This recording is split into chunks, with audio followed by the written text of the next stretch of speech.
All right, good evening, ladies and gentlemen. All right. Got a nice crowd tonight. Got some very good-looking firemen in the room. Always good. We have set aside this time to open our meetings with a prayer and a pledge of allegiance. Those wishing to participate would please stand in just a moment. We have Mr. Connor Kiesler here from Gateway Baptist Church. Connor is the youth pastor for Gateway. Is that correct, Mr. Connor? That's correct. All right. I've asked Mr. Connor to open us up with a prayer, so if everybody please stand and wish to participate.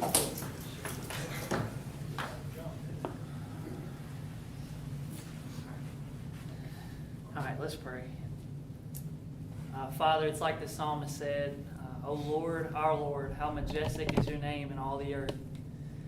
You have displayed your splendor above the heavens. And Father, also like the psalmist said, when we consider the work of your fingers, the moon and the stars, we can't help but ask, what is man that you take thought of him, and son of man that you care for him? Father, it's a big deal to be able to come before you in prayer. It's a big deal because you're a big God. You're an awesome God. And Father, you're worthy of our praise. You're worthy of all honor because you are awesome. You are holy. You're completely set apart. And just pray that you would give us and remind us, even if needed, just to have a sense of awe and fear before you because you are so good, so marvelous. Father, I just want to thank you also for the opportunity to be able to come before you through your Son Jesus. And not just that, but to be in a town that is unashamed to lift you up and pray and seek help in time of need. And so, Father, with that said, I pray for everyone present here, the leaders, firemen, policemen, aldermen, the mayor, everyone present here, the town of Atoka. Lord, I pray that you would grant them wisdom.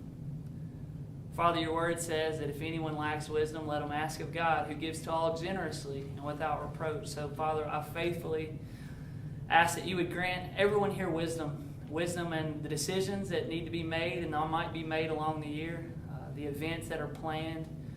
Pray that in all of that, Father, not only would we think of the town and the people and the citizens and everything that goes in that, but God, we would also seek your kingdom first, and seek to give you glory in all that we do. Father, I also pray for unity. Pray that there would be unity and harmony present tonight. Father, that you would show the town of Atoka the direction it needs to go, and that we would trust you, seek you. Father, just pray for clarity tonight for everyone here present. Thank you that you are a God who is so good, a God who hears us. Thank you that we can gather here this evening in Jesus' name. And so it is in that name that we pray and ask all these things, Father. May we be careful to give you all of the glory, O Lord. And it's in Jesus' name we pray. Amen. Amen. I pledge allegiance to the flag of the United States of America and to the republic for which it stands, one nation, under God, indivisible, with liberty and justice for all. Thank you, Mr. Connor.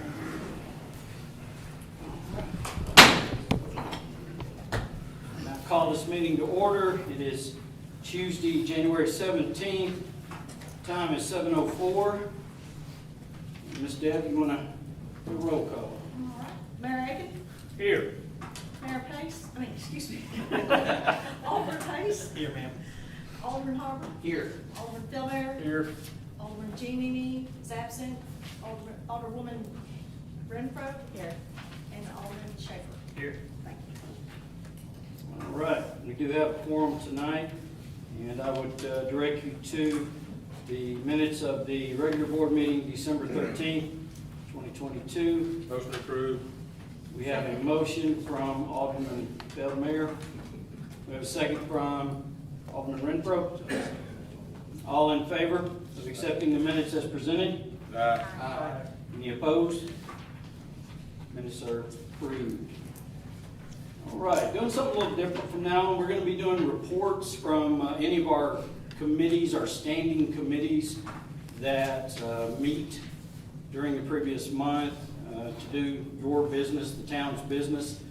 And we'll start out, I believe the Public Works and the Public Safety did not meet in this past time frame. So we'll skip them tonight. And we have Chairman of our Finance and Administration Committee, Alderman Renfro. And if you could just give us a report about what y'all met about. We met several times, actually. Sorry. We met several times, December 21st, January 6th, and January 13th. On January 6th, we met with an enterprise representative, Mary Elizabeth Rowe, and heard her proposal about fleet management. And, excuse me, she, in her proposal, it would show how it would be a reduction in fuel consumption, maintenance costs, downtime, the need for spare vehicles. It would also help reduce day-to-day responsibilities for the department heads. And after going through her proposal, we proposed to bring it before the board. On December 21st and January 13th, we met about looking at some investment opportunities for our deposit accounts, and provided that the local government investment pool interest rate of 3.89 remains the same or increases over the next 12 months. The town has the potential to earn $270,641.20 in interest revenue. The committee recommends following through with these proposed investments. And then on the December 21st and January 13th, we met to discuss employee compensation and staffing. And we heard from all of the department heads with their recommendations for employee compensation in regards to retention and recruitment. And the Finance Committee recommends that we schedule a work session with the entire board to discuss all of the recommendations. All right. Thank you, ma'am. Alderman Shepherd, you got anything you want to add to that? Other just that another thing with the fleet management, another thing they brought forward was trade-in values, maximizing the dollar amount we get versus letting them sit and losing out on that. Very professional presentation. I sat in on a couple of those meetings myself, and we're of course going to have a work session with the entire board, but very professional, and seems like it could be a big benefit to the town of Atoka. So thank you very much for y'all. I know that was several hours of time out of y'all's work day, so appreciate that. All right, financial report. Mr. Town Administrator, go ahead with that. Thank you, Mr. Mayor. So our financial report ending December 31st, 2022. We've got revenue intake of $4.183 million, and our expenditures for the same period is $3.184 million, which leaves us a cash on hand at the end of the period of $5.6 million. Our State Street Aid Fund, we're bringing in some revenues on it. You can see that our expenses have been limited to the crack sealing machine that we received a few months back, and our cash on hand at the end of the period is $326,373. Drug fund also bringing in some revenue. We're 47% of what we had anticipated. Have not spent any of that, but we will as the police cruisers that we had budgeted were approved by the board will come in before the end of the fiscal year. You see that number will get adjusted, but currently we have a cash on hand at the end of the period of $117,000. Solid waste collections, revenues of $347,000, expenditures are $277,000, so we've got a positive revenue of $70,000 with a cash on hand at the end of the period of $198,000. Our ARPA fund funds. This is something new that we've added to our report, so the board is aware of the monies that are being spent from the American Rescue Plan Act funds. You can see those speak for themselves. We've only spent the $33,857, which was an approved expenditure for the code enforcement replacement vehicle that we bought on state contract. Our water fund is trending in a positive manner. So we've got $720,000 in revenue and $682,000 in expenditures, which leaves us a positive flow of $37,856. On our sewer fund, pictures is not quite as rosy, but it's still trending positive. $772,000 of revenues and expenditures are $859,000. So we're showing a cumulative loss for the first 6 months of the fiscal year of $86,943. And to illustrate the fact of what I just said, that it's moving in a positive manner, should be a next slide. It's not included in there, but the board, you should have a blue and white lined Excel sheet that shows both the water and the sewer fund from the first month, closing the first month of the fiscal year through December 31st. And in the water fund, it seems like once the board made the adjustment to water rates, that you can see that it's been trending positive, and it's been positive since August has been the only negative month for the first 6 months. So moving in a positive direction there.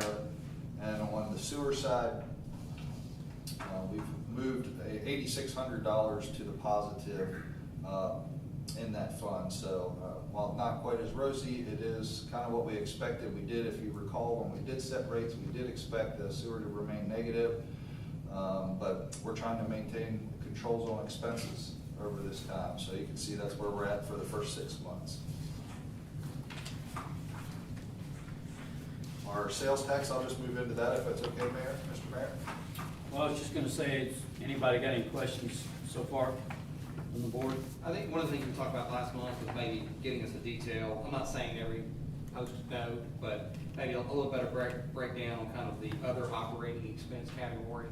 Or would the board like to see like for, you talk about just sewers for general fund or water or? I'm talking specifically, myself, I mean, we did have 106,000 in water and we had 198,000 in sewer. You know, so that's kind of a chunk of change. And basically what I'd like to see is, you know, are some of these big ticket items that should have their own line item? You know, it just seems like a large number to basically be miscellaneous. Sure. I don't know if your chart is on 2 separate sheets. I hope it's on one, but it might be on 2 separate. It's on It's one. on one. Okay, so if you look at the expenses month to month towards the bottom of the sewer account, you can see that in month ending August 31st, and I apologize, this is not in the PowerPoint, but you can see our expenses for the ending in August 31st were $220,000, and then in September 30th, closing of September, they were down to $139,000. October close was $111,000. November the 30th close was $131,000, and then in December, $107,000. So you can see I was trying to give you a little bit of better of a month-to-month picture of what the total expenditure difference was month to month. And if you recall, we had that big jump in August because some of the materials and equipment that were ordered in the previous fiscal year came in August. So I hope that that's reflective of what you're wanting to see, but if you're wanting to see more detail, certainly we can provide that. Yeah, I mean, literally, we got roughly 200,000 just other, you know, and that would be helpful. You know, again, it may just mean just not understanding or comprehending what all goes into essentially operating a sewer, but it would just make me sleep a little better. No problem, we'll get it to you. Maybe. You want to see for the previous 6 months, Alderman? Or do you just want to see it month to month? I mean, for instance, if you want to take just December, you know, Just that way December. you're not investing so many hours, but, you know. Well, we can run that report from the finance, from local gov, and Ms. Debbie can shoot that out to you. That's no problem. We'll send it to the whole board so y'all have it. Absolutely. Maybe, since ours is on one sheet, maybe one sheet for water, break down that below that. Next sheet for sewer, break down that other expense. Sure. Just full transparency. Absolutely. Okay. You have a expenditure for the line item of the Any other questions so far? Break it down for those stuff. Okay, go ahead. Okay, thank you. We're just having our own conversation to make sure that we're on the same page of what we're getting y'all. I can see the report in my head. Yeah. General sales tax revenue did fall off 5.31%. From the same month previous year. You can see it on the screen there that month over month since fiscal year 20, you know, it's grown consistently. And you'll see this similar artifact on the fire tax revenue chart. So up 3.61% from the previous month. Would expect to see a healthy bump based on purchases for the holidays, but we won't see that until February. That's all I have for you, sir. Motion approved. Have a motion from Alderman Feldmayer to accept the financial statement. Do I have a second? Second. Second from Alderman Renfro. Any other discussion about the financials? All in favor of accepting the financials as presented, say aye. Aye. Any opposed? Financials are accepted in the record. Old business, we have none. New business, ordinances and resolutions. We have Exhibit C in your packet, and this will be a people from the Planning Commission.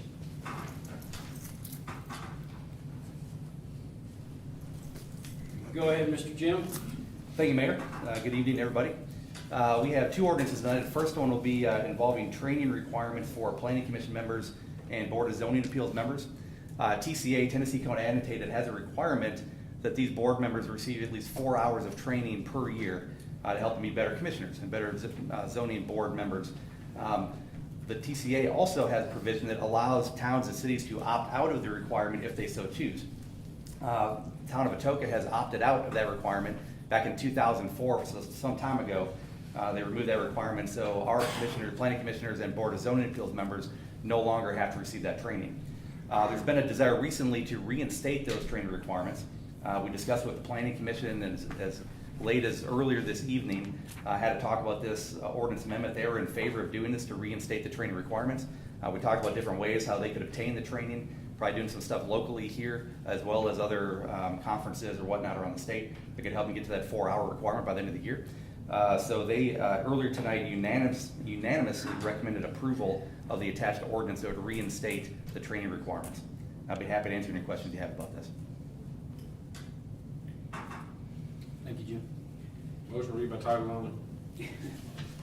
All right, we have a motion to read the ordinance by title only on this first consideration. Any objection? Hearing none. Mr. Recorder, could you please read that for us, please? An ordinance to reinstate the training requirement for municipal regional planning commission and Board of Zoning Appeal members as described in the Tennessee Code Annotated 13-4-101, 13-3-101, and 13-7-205. I would entertain a motion to approve this ordinance on first reading. Make a motion to approve it on first reading. We have a motion by Alderman Pace. Do I have a second? Second. A second by Alderman Schaefer. There's a motion and a second. All in favor of the ordinance on this first consideration? Thank you very much, Mr. Feldman. We will take a vote by roll call. We'll start over here. Alderman Schaefer. Yes. Alderman Renfro. Yes. Alderman Feldmayer. Yes. Alderman Harper. Yes. Alderman Pace. Yes. Ordinance passes. Going on to Exhibit D. Something else from Planning Commission. Mr. Jim. Thank you again, Mayor. Recently, the Planning Commission looked into their own bylaws.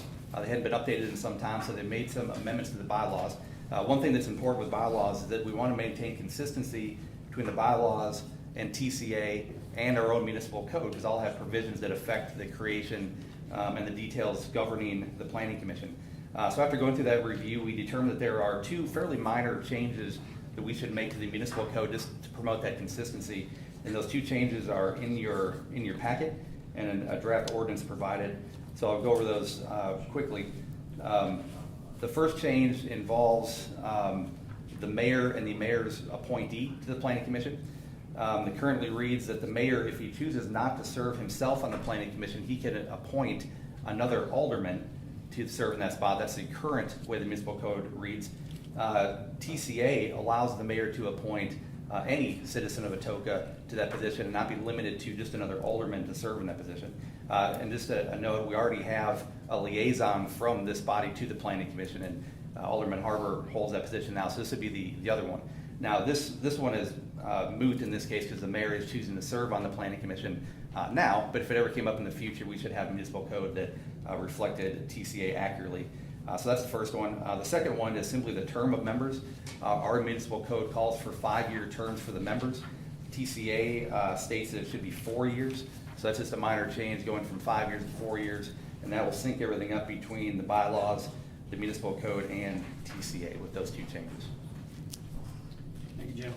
Just as a matter of note, I feel like I gotta say this, I did not request this change just because I am now the mayor. The planning commission was already working on this, although I do totally agree with it, and I am very much in favor of it, just a matter of record. So, is there any objection to reading the ordinance by title only? Hearing none, Ms. Recorder, would you please read Exhibit D for us? All right, an ordinance to amend Title 14, Section 101 of the Town of Atoka's Municipal Code regarding the creation and makeup of the town, of the Atoka Municipal Regional Planning Commission. Make a motion to approve. Have a motion by Alderman Feldmayer. Do I have a second? Second. I have a second by Alderman Renfro. Any discussion? All right, since this is an ordinance, this first consideration, we'll do a roll call. We'll start at the other end. Alderman Pace. Yes. Alderman Harper. Yes. Alderman Feldmayer. Yes. Alderman Renfro. Yes. Alderman Shaker. Yes. Ordinance passes on first consideration. Exhibit E in your packet. We have a resolution.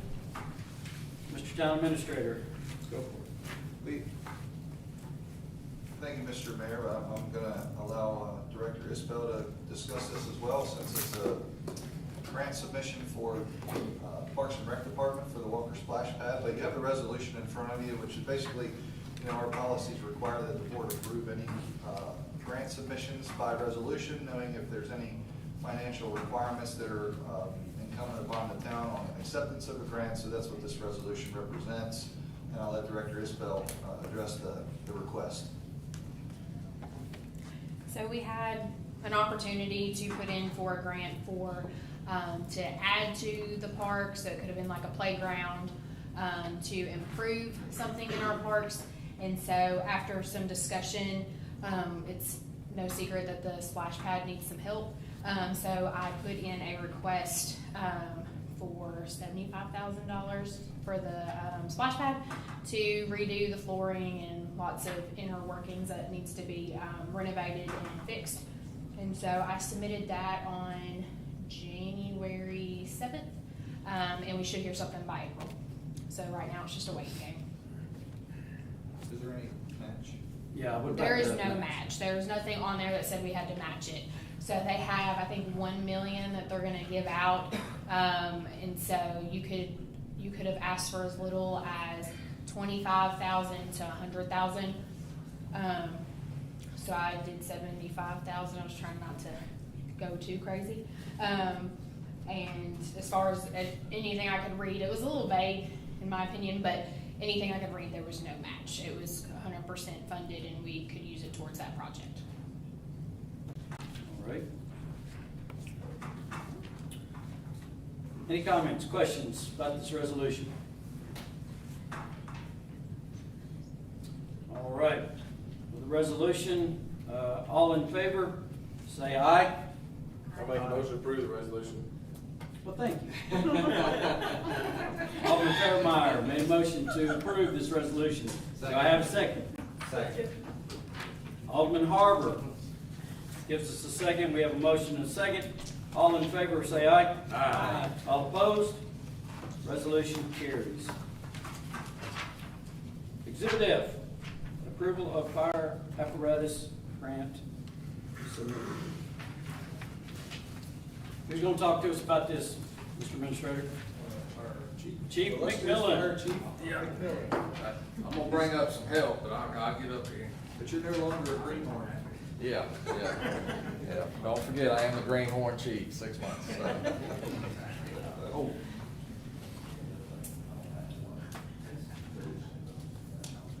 Okay.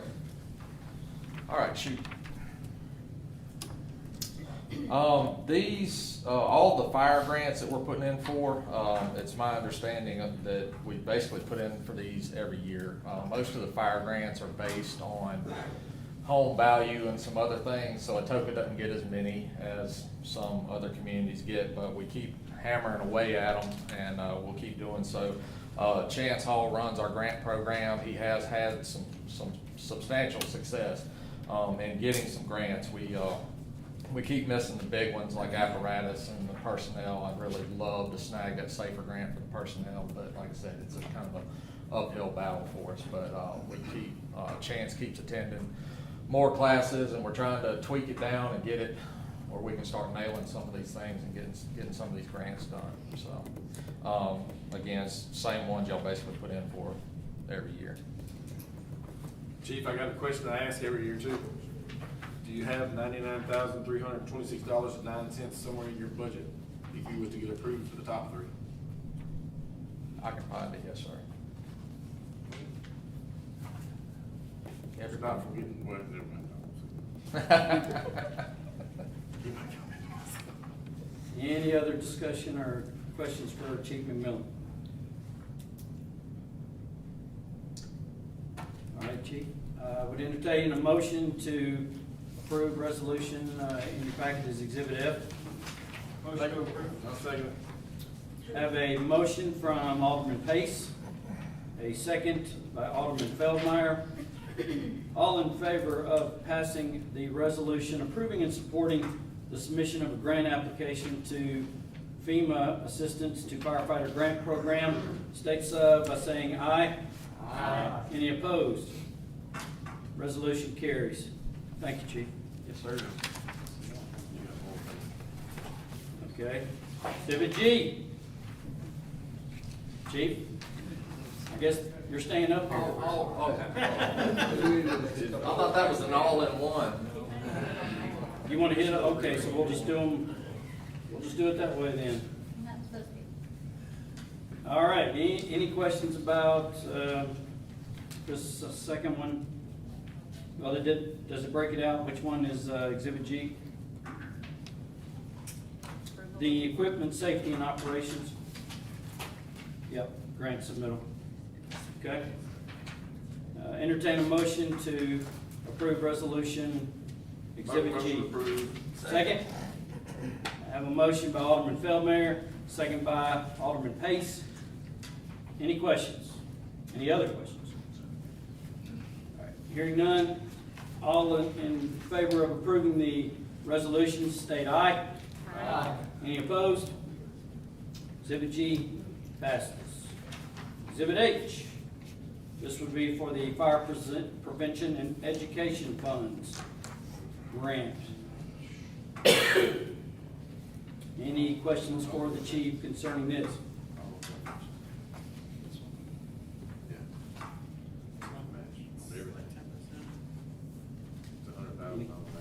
Any questions? Okay. Having none, we have a motion for Exhibit H, resolution. Motion by Alderman Pace, second. Second by Alderman Harvey. Motion and a second. Any further discussion? All in favor for resolution Exhibit H, state aye. Aye. Any opposed? Resolution carries. Last one, safer grant.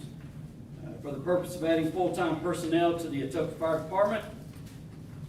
You've already been asked a question about matching funds and safer grant. Alderman Feldmeyer, anybody else have any other discussion?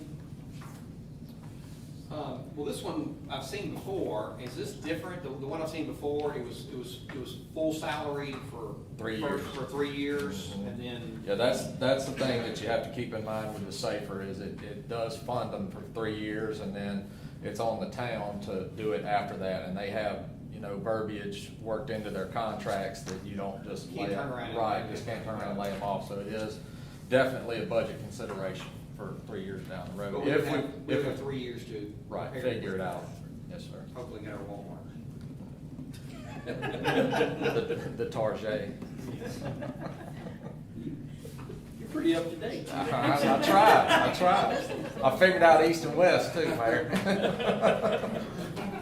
Chief, I may have just kind of went over it, but how many personnel are you looking?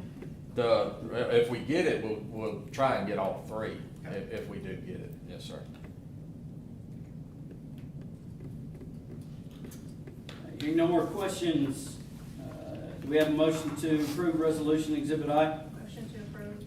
Motion to approve by Alderman Renfro, second. Second. Second by Alderman Pace. With a motion and a second, any further discussion? All in favor of passing resolution, say aye. Aye. Any opposed? Resolution I passes. Thank you, Chief, I believe. I'm done. You're good. All right. Exhibit J in your packet is a resolution temporarily modifying park rules and regulations related to the Atoka Barbecue Festival. We need to hear from Director Isbell or Town Administrator Warren. This is, certainly we'll be able to answer any questions. Director Isbell can, but this is something we do every year. We always like to have Dorothy get up. Yeah. Normal thing. Yes. Well, I talk too much, so you don't want to ask me. No. Too much. So, normal thing, park rules, kind of don't have them for certain things. For the weekend, so that way alcohol and things like that can be involved in the barbecue fest area.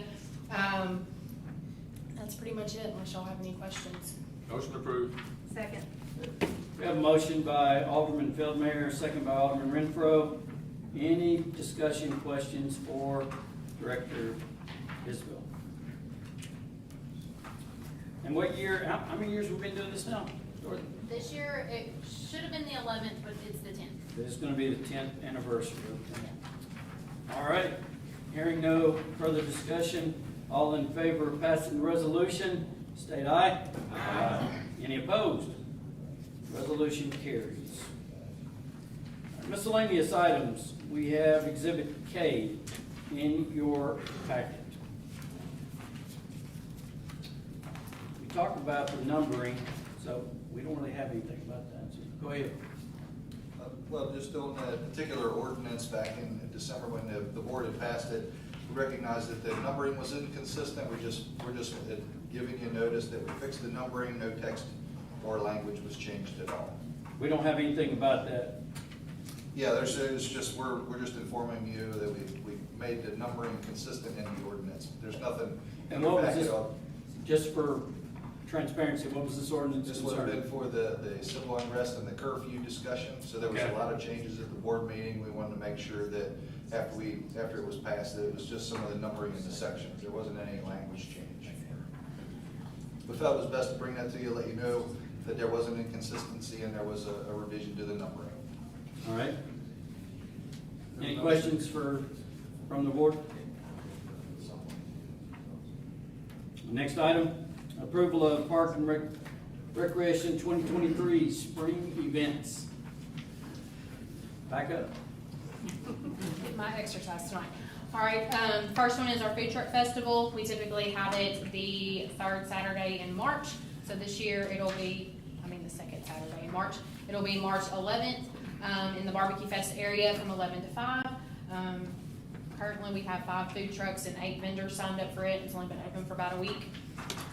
Next thing will be the bunny brunch. We're actually going to do it all on the same day to kind of get some extra foot traffic. We normally do it in the front part of Nancy. We started that last year, and we do more of it is a sign up. We take about 75 kids and we do a Easter egg hunt in the outfield of field 1, and then do breakfast, pictures with the bunny, and sometimes a craft. For both of those, the rain out date will be the 18th. And then, of course, our last thing is Atoka Barbecue Fest, which will be March 30th through April 1st. We've had registration open for that since the beginning of the month. We have 6 barbecue teams. We have a whole hog sponsor. So one of them so far, Ritter Communications, and then we have 13 vendors signed up for that event. So, good Motion numbers approved. so far. So, food truck festival, barbecue fest, open for people that wish to. Anybody that wants to vendor. come, there's no entry fee or anything like that. Of course, barbecue fest, like, there's team fees and stuff, and vendor fees, but open to the public, no actual, to enter the event, there's no charge. Need a motion? I don't know if we do or not. Any questions from the board about the spring event? I think that's just a matter of note. So, all right. Departmental reports. Inspector Mark Doherty, our code enforcement. Mr. Mayor, before Inspector Doherty goes over, would the board entertain a motion to approve those spring events? Is there a Need a motion? motion. You feel we need a motion for that? John Recorder We does, have yes, in the sir. past. Okay. A Thank motion you. to approve the spring events. Thank y'all for keeping me straight. All right, so, Exhibit K in your packet, we have a motion by Alderman Harbour. Second. Second by Alderman Feldman. All in favor of the spring event proposal, state aye. Aye. Any opposed? All right, spring events are approved for the spring. Thank you, Administrator Warner. Inspector Doherty, got a code enforcement report for us, sir. Good evening, Mayor, Alderman. As you see before you, the report, it's as anticipated for December. It's a very slow month. We're about on the same track this month, but December is usually a slow month. Most businesses are trying to finish out for the year prior to tax season, and we're had a lot of construction in a particular phase. That's the slowest phase of the building process. So that's why, if you look at the report, there are a lot of low numbers, more than usual. I'll answer any questions if you have any regarding the report. Any questions for Inspector Doherty? Thank you very much. Just one other thing, Yes, sir. in my effort to move away from my greenhorn status, I anticipate finishing my residential inspector series this month. That'll be 3 months ahead of schedule. So that's my goal is to try to take it at the end of this week or next week, but definitely by the end of January. Will that be mechanical, plumbing? Mechanical, yes, sir. That is awesome. Thank you, sir. Yes, sir. Thank you. Fire Department, Chief McMillan.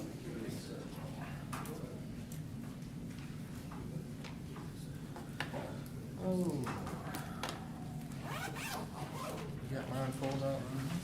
All right, we'll run through I actually did them for the year for this meeting as opposed to the month.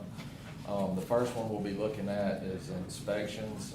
We're substantially increasing our inspections in 2023. We're gonna try and get into every business in Atoka twice this year for inspections.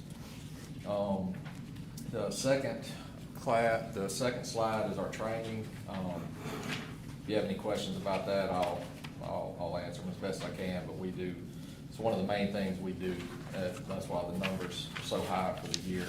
We train all the time, every day. And then we move over to the call response. You'll see it's multiple pages there, but it's broke down with Station 1 and Station 2. You read the red percentages, we're running about the same exact percentage, number of calls out of each station every year, so that's good. It also breaks down at the end, the number of county responses. Let's take a look at that. I'll be bringing that back to y'all's attention in a couple of months, probably, working on some stuff. I was also kind of under the impression that this was our yearly kind of report or whatever on what we were doing, but so I've got our company officers here to give you a explanation of what they do at the fire department. I thought it'd be a great idea for y'all to get an idea of what these guys do every single day over there. And a lot of people think we just sit in recliners and watch TV, but there's a lot more going on over there. They are definitely the spokes in the wheel over at the fire department. They keep us going. You can tell they're all dressed better than me tonight. But I got 5 of them. I've asked them to keep it to 30 minutes each. No, I did ask them to keep it under 5 minutes, so they're gonna roll through it pretty quick. So, Matt Taylor, you're up, buddy. I'll talk fast, so it shouldn't be a problem for me anyway. So, some of you know that in addition to, like Chief was saying, to build off what he said, in addition to our regular fire suppression duties or EMS calls, other than the few times we do get to sit around the fire station, we're doing training every day. And each lieutenant has their little niche that they're kind of in charge of. Oftentimes I'm asked by several former coworkers, and Damon can back me up on this. He'll call me like, "What are you doing?"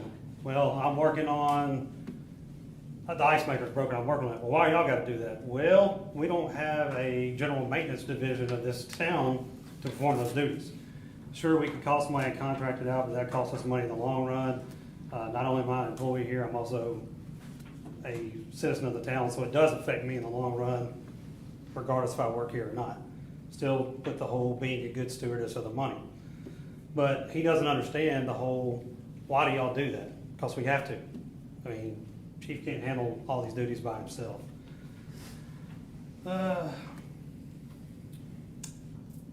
As far as myself, as far as that niche goes, I fell into building maintenance and uniforms. Building maintenance happened because, as Alderman Harper knows, I've done air conditioning on the side in the past, and I just kind of took that on as under my wing of, I can handle the building maintenance. If it's something we can handle in-house, we do it, and a lot of it is done in-house.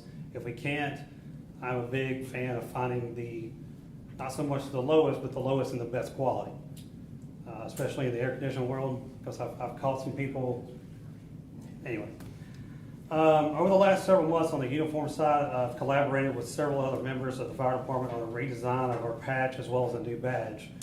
When most of our original hires started, we weren't in on that process of what we wanted collectively as a fire department, what we would like to see.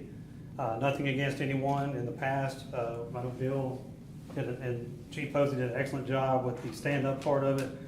But everyone wanted to be a part of it, as in they wanted to put input in it. So one of my first things, what was minor to me, I went to Chief McMillan when he first started. I was like, "Hey, I know this is a minor issue, but can we do this?" And he agreed to it. We figured it's just a little bit of maybe an attitude boost. Doesn't take much for us sometimes. So we are collaborating on working on a new badge and the patch.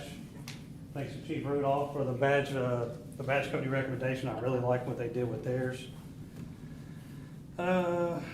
On that badge, we are doing some things that are, it's important to the fire department, but there's also going to be a couple of things that makes the town what it is. Fire department knows about it, nobody else has seen it yet, you'll see it soon. It's been a long process only because we want to make sure it's right the first time, because these things are not cheap, so make sure we got it right the first time. On the building maintenance side of things, I personally, along with my crew and everybody else here, has saved the town at least several hundreds, if not a few $1,000s on completing the stuff in-house that I was mentioning earlier. Some of these projects include installing a new bay heater. I had a company come out and they were right that they couldn't find the part, but when they turned around and gave me the estimate of how much it was going to be, I knew what it cost. I knew what most people's labor would cost, and it was substantially higher. So I said, well, we can rent a lift for the weekend, do some stuff around here we need to do anyway, and buy the heater ourselves at cost, and I'll put it in. So I had an HVAC buddy of mine come over, we put it in, saved the town probably about $2,000, just on a bay heater. We've replaced parts on the aging HVAC systems at the Walker Parkway Station. Currently, I believe they've been replaced once, and I'll get to that. They're 11 years old, but things do go wrong. just minor stuff like fan motors on the outside condensers, gas valves on the heater inside, small stuff that I feel comfortable doing myself, not a whole system change out. But we have saved the town quite a bit of money on that as well. When you look at a gas valve that costs $120, but people charge about $600 to put them in. So, I mean, that's several $100 of savings right there for us.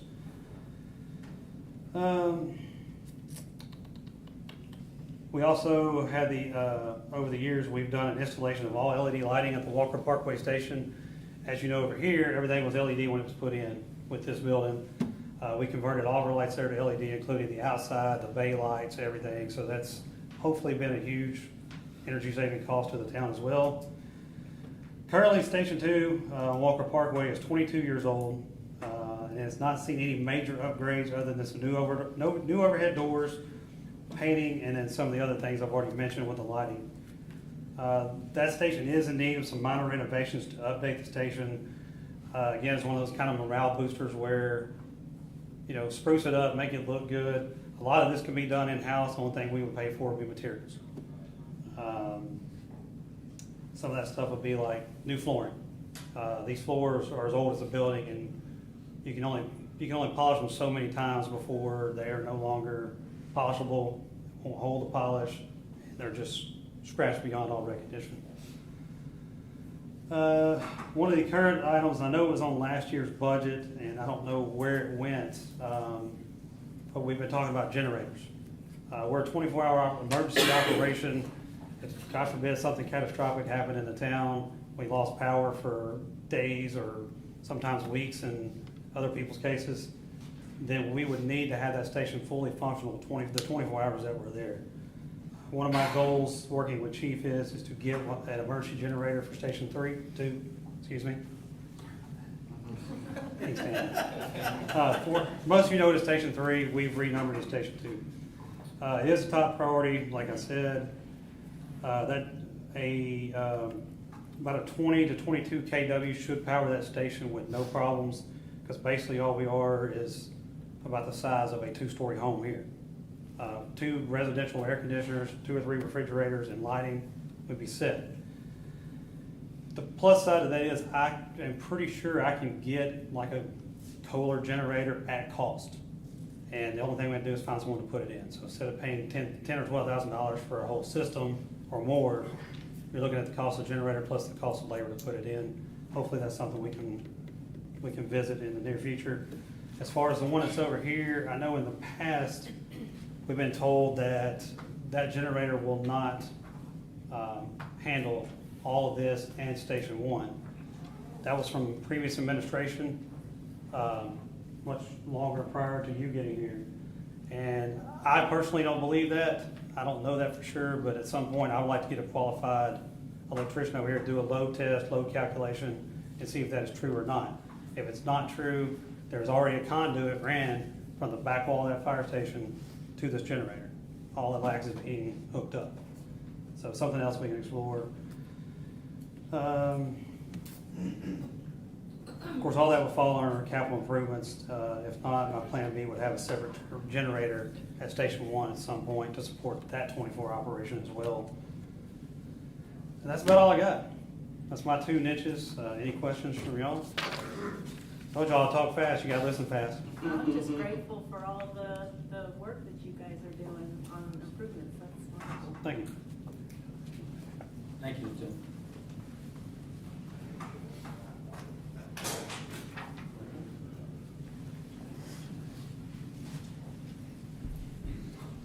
Honorable Mayor and Board of Aldermen, within the Atoka Fire Department, I am currently in charge of Engine 13A on the A shift, but I'm also responsible for some of the following areas: research and development, personal protective equipment, and also the volunteer firefighter program. I'm going to give you a brief synopsis of each area. And research and development consists of looking at current equipment and tactics that the Atoka Fire Department uses and what new trends may be of use to our department. These changes may increase safety, decrease fire losses, and allow our agency a better response to emergencies. These include fire attack, possible thermal imaging cameras. I have a thermal imaging camera that allows us to see heat and fire. It's actually built into my mask that we tried out for a while. Works great. Instead of having to hold one with your hand, I have a heads-up display. PPE, or personal protective equipment, consists of all of our fire gear, or what we call our turnouts, and our breathing apparatus. Our gear has to maintain a high level of functionality and be continually inspected and cleaned to provide the highest level of safety to our members. Currently, all our gear must be replaced every 10 years according to manufacturer's guidelines.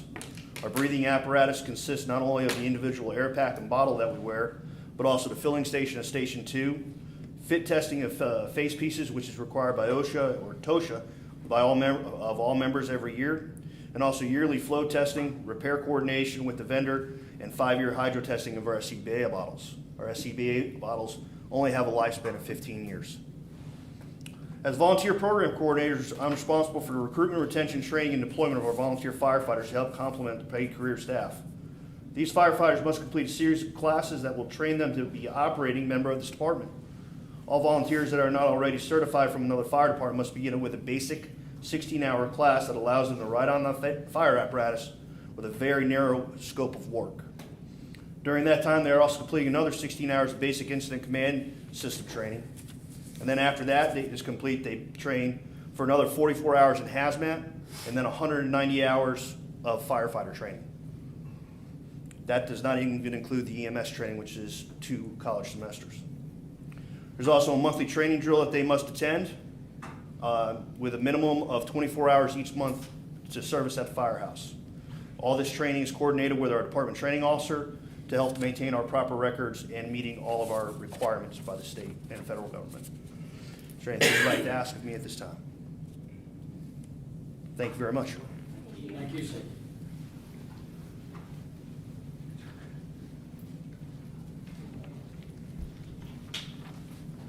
How y'all doing? I'm Devin Penny. I'm the lieutenant on A shift down here at Station 1. A few of my assignments is I'm responsible for tools and equipment purchasing and maintenance. I serve on the apparatus committee, and in November of this year, myself and Andrew Stroud were assigned to be over apparatus maintenance.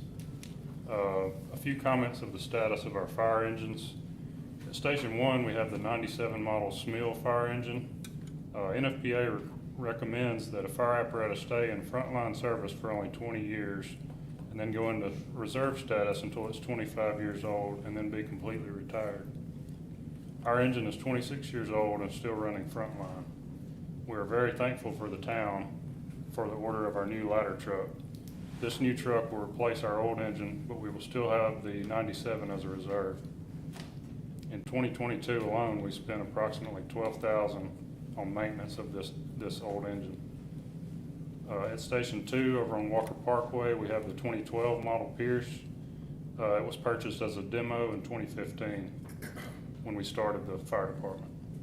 This engine is starting to have as many maintenance issues as our 97 model, and in 2022 we spent approximately $13,000 maintaining this engine. After being assigned to maintenance late last year, Stroud and I, with the help of other members, were able to make several apparatus repairs in-house that would previously have been sent to the shop and not only be costly, but would have the town without a fire engine during that time. We plan to continue making these repairs in-house if possible to reduce the maintenance cost. As for tools and equipment, we were very fortunate to have received the grant that Lieutenant Hall wrote for the extrication tools that go on the new ladder truck. These tools are some of the more expensive items we will need on the truck. Also, we received the Southwest grant last year and were able to purchase 2 new PPV fans and 2 chainsaws for our 2 engines. Y'all have any questions? The length of time, how many years on the fire truck did you say again? They recommend per NFPA 20 years, and then it rolls into a reserve status, and then it'll be in that status for 5 years and then retire. 2 years. All right, thank y'all. Thank you, sir.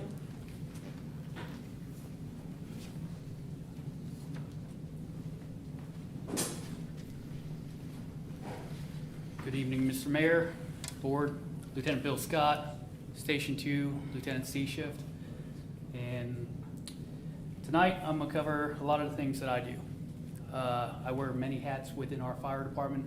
I'm almost a catch-all and take care of quite a bit of things. I've served as a training officer for the department since its inception. Just to cover some training things for 2022 before I go into the 2023 year. We had over 4,500 training hours for department-wide. Now, when you think about this, we need to think about including the minimum training hours for ISO reporting. Currently, we're an ISO 3. We went from a 4. We have high hopes to go to a 1. There's a lot of work that we still have to do to get there, but you've already started helping us plant those seeds and start making those right decisions in moving forward to get that 1. It could be attainable. With that, 192 company training hours per person is required for ISO. With that, 12 hours of fire officer training per every fire officer we have. 8 hazardous material hours, refresher hours per person. 18 facility training hours per person, and then 12 driver training hours per person, which also includes 2 hours mandatory Vanessa K-free driver training, which is required through TCA. On top of that, though, I also oversee the medical CEU classes for our medics, where we have 7 medics, 5 advanced EMTs, and 6 EMT basics. With that, if they hold their national registry, for a paramedic, it's 60 hours annually of training, or in their 2-year renewal cycle. For advanced, it's 50 hours, and then for a basic, it's 40. For their state licensure, paramedics 32 hours, advanced EMTs 25, and a basics 20 over a 2-year cycle. Plus myself as also the inspector, I'm required to have 36 hours of refresher training that I take care of on an annual basis. This past year we did 14 classes for our Fire Commission Education Incentive Program, totaling 75 hours of instruction times 15 people, which comes out to $1125. This is a program that I build every year that I have to have submitted to the State of Tennessee Fire Commission by October 1st. This year we also had 3, Alderman Pace and I had a conversation not too long ago concerning, you guys haven't heard a lot about our fire commissions where people have attained them. And it's because when we were at the beginning, we had a lot of people going through certification classes. In the state of Tennessee, I'm also a commissioner, one of 9 for the Tennessee Fire Commission. We oversee over 20,000 firefighters in the state from volunteer through career. We also oversee the 33 different certifications that each firefighter can obtain, whereas on the police side, post has 1, and that's post. The fire side, we have 33 individual certifications. So this year we had 3 that did complete commission certifications. We did hold 6 medical classes for a total of 24 hours times 15, which is another 360 hours. The reason why I keep hitting the hours of training, like you've heard before, we don't just sit around all day and sit in a recliner watching TV. There are so many standards and so many things that change in our job every day that we have to keep up with it. There's things that what's old, or the verbiage of computers. What's new today is old tomorrow. That's the same thing with firefighting. There's so many changes that take place that we have to stay in front of and stay ahead of, and that's why it's so important that we do so much training. Which, by the way, I wasn't here to say thank you for allowing us to move to Target Solutions, but I'm going to cover that here in just a minute too. We also do CPR refresher for 21 department personnel, and then we also do it for Parks and Recs and for the police department. And then I oversee training of 9 hazmat technicians that our department currently has, with the goal of getting all members to the hazmat certification or hazmat technician certification level. For training of 2023, we are currently doing 14 different classes for our education incentive program for a total of 107 hours per person. That's 19 hours. Now mind you, we can use some of these hours towards our ISO training, and we do. But just to give you an idea of what we do, and with the education incentive program, the governor and the Fire Commission gives us a check for $800 per person for just completing 40 hours of minimum training that's documented. We're not a minimum department. That's why we're doing 107 hours. That's why we're doing an average of 80 hours a year. Because if we just wanted to do the minimum of 40, how would that look? But with our education incentive program, I built it for not only our department, but also for Tipton County Fire, Munford Fire, and now this year Brighton Fire is joining us. So they're all part of it. And where that helps us out is with the cross-training with the other departments, which also helps us with ISO. Also, once again, minimum ISO training, of which is the hours I've already read for you. Those are something that we have to do every year annually to maintain that ISO 3 or hopefully go to a lower classification level. Also, in the springtime, before our aerial apparatus comes, we're going to be hosting an aerial apparatus class for all of our members. This is going to be a firefighter commission certification. Currently, we have 7 in our department that have 8 in our department that have either FAO, which is called Fire Apparatus Operator, where they're cross-trained both on pumper and truck operations, or they hold PDO, which is Pumper Driver Operator. Having the AAO, which is Aerial Apparatus Operator, will go ahead and complete that series for them and have them certified both not only on a fire engine, but also on a truck. So once again, you can see 33 different certifications. These are part of that. Let's see. Also, in the later part of the year, I'm going to do Incident Safety Officer, which is scheduled for August. That's 40 hours. One of the most important things about this class is the fact that we need a safety officer on every fire scene that we have. And this is important because that fire safety officer is there to be able to stop all operations if something's unsafe. He's able to pull people out. He's there to save our lives. So it's very important that, first of all of our officers are definitely going through that, and also any member that's part of the department will go through it too. They just won't be able to sit for their certification until they achieve Officer 1. Let's see. I already have 2 that have completed Instructor 1 training this year, and they're getting ready to take their commission test later on this month, which is very positive. I have 3 that are projected to complete Fire Officer 1 classes this year also. Once again, starting to build that program to where is our succession planning. Starting to build that succession planning. Start a new training records management software to Target Solutions. It's a game changer because not only is it making it easier for myself to be able to track all these hours of all of our personnel, which currently we have 22, and so you think about it. If we're talking about 4,500 hours of training, and we're talking about somewhere in the average of about 300 to 400 hours per person, it's kind of hard to keep up with it. This has been a game changer for us, but not only that, it has also a catalog of courses that's going to allow us to achieve OSHA training. It's going to allow us to do HR training, which is going to cover sexual harassment, diversity training, things that we should be doing on an annual basis to begin with. Now I have it at my fingertips where I can go ahead and throw it out to the guys and they can go ahead and have it completed. I'm also currently working on our new drone program. We are going to start a drone program for the Atoka Fire Department, which will also be accessible for all the departments in the city that may need drone footage or aerial footage of something for planning, parks, also police for maybe scenes that they need a drone for. We're going to have licensed pilots because in order to be able to have this, we do have to be licensed through the FAA. So we're currently working on that right now. Inspections, which I'm also the fire inspector for the town. Last year I only had the opportunity to really inspect 25 occupancies, and the reason for that was a lot of it was new COs that came in and then some complaints that I had to follow up on.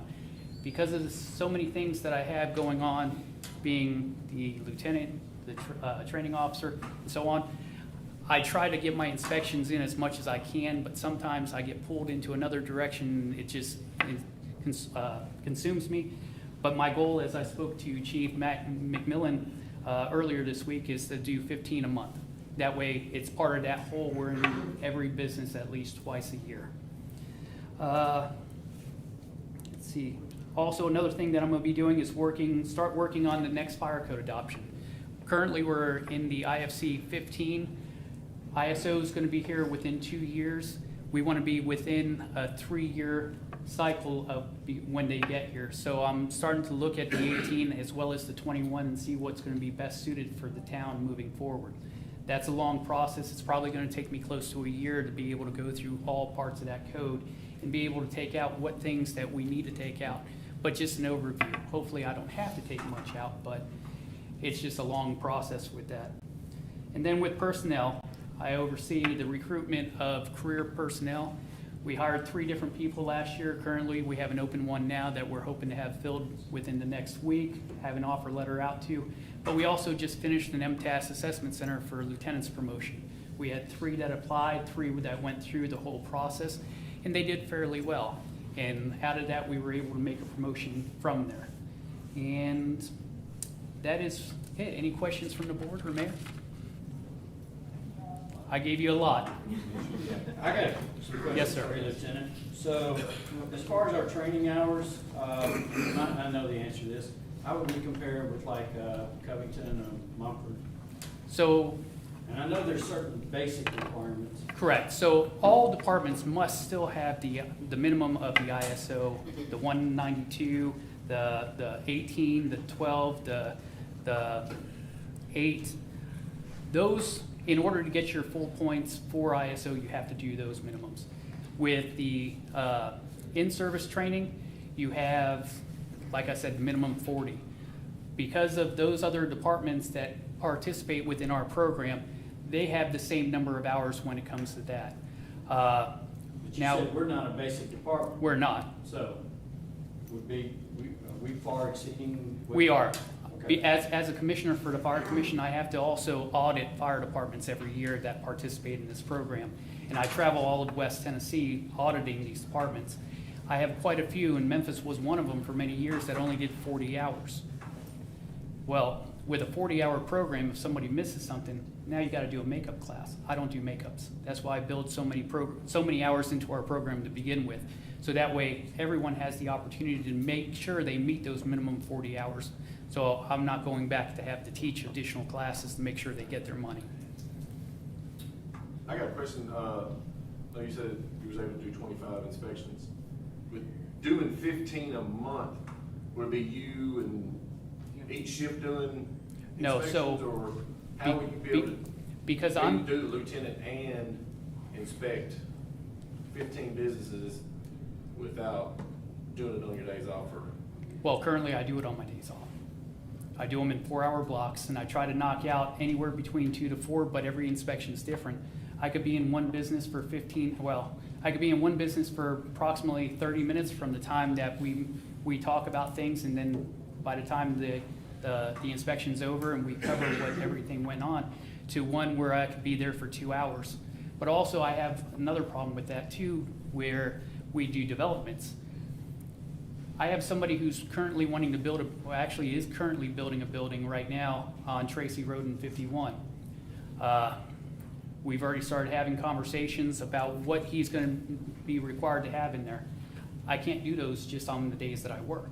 I have to be available for my contractors at all times. Alderman Harbor, when he just finished up Hot Works, I had 46 hours into that whole from beginning to end. Because when he first contacted me, I have to go through things in the code. What's the requirements that he's gonna need? Because I can't memorize the code, nobody can. I just have to know where to find it. But, we had to go ahead and add sprinklers in every one of those saunas. I had to go back and see, what are we gonna be looking at? Then I had to direct him to who does the sprinkler systems there already currently, so he can get with them. And then by the time I do my final inspection, like I said, I had about 46 hours just in that one business during the course of that project. So it's not something that can be done if I'm on duty, and the reason for that is you as a businessman, I set up an appointment for you to come see you at 9 a.m. to come do your fire inspection. You don't hear from me. You don't hear from me until 3 o'clock that afternoon because I caught a fire. You as a business owner have been waiting on me since 9 a.m. How upset would you be? oh, I'd be upset for sure. Exactly. I know in the past that literally the fire truck would just pull up and they would come in and inspect. Well, and that's where our second portion comes in, where we do our pre-planning or pre-planned surveys, where the engine companies will actually come out that second visit each year to be able to come in, look at the layout of everything, see if there's any hazards that changed, but also to make note of any deficiencies that may be there in code and be able to get back to me, so I need to go back and pay a visit and say, hey, listen. Because as an inspector, 90% of that job is education. Because unfortunately, they don't make a book of dummies or book for dummies for business owners saying, hey, you need to do steps A through Z. You know, so a lot of it comes back to me saying, hey, by the way, your fire extinguishers, yeah, they need to be serviced annually. Oh yeah, the emergency lights, they need to work, and this is why they need to work, and this is what they need to cover. You don't have something, you don't have a book like that to be able to tell you as a business owner. So that's where my job comes in, and that's why about 90% of it's education. And it's important for me to have that face-to-face time with the business owner so we can talk about things. Because honestly, at the end of the day, I'm here to work for you. And how can I help you, help your customers, help my firefighters go in there and stay safe? Lieutenant, the only other thing, you mentioned the fire code. Yes, sir. And I would just remind you, I think last time when we took that on as my alderman hat, you provided us with differences between where we were and where we were going. Correct. So as you evaluate those, I'm sure I would like, that the board would probably appreciate a breakdown of those differences that they'll be voting on. I definitely will. And Yeah. matter of fact, from the 15 to 18 code, the significant changes book is that thick. So, and that's what I've already started reading, and that's why I said, as I'm going into it, what's going to be the better course for long term? Is it better to go 21 and let's see what's in there compared to the 18? So that's why it takes as long as it does to be able to get it all. Thank you, sir. Thank you.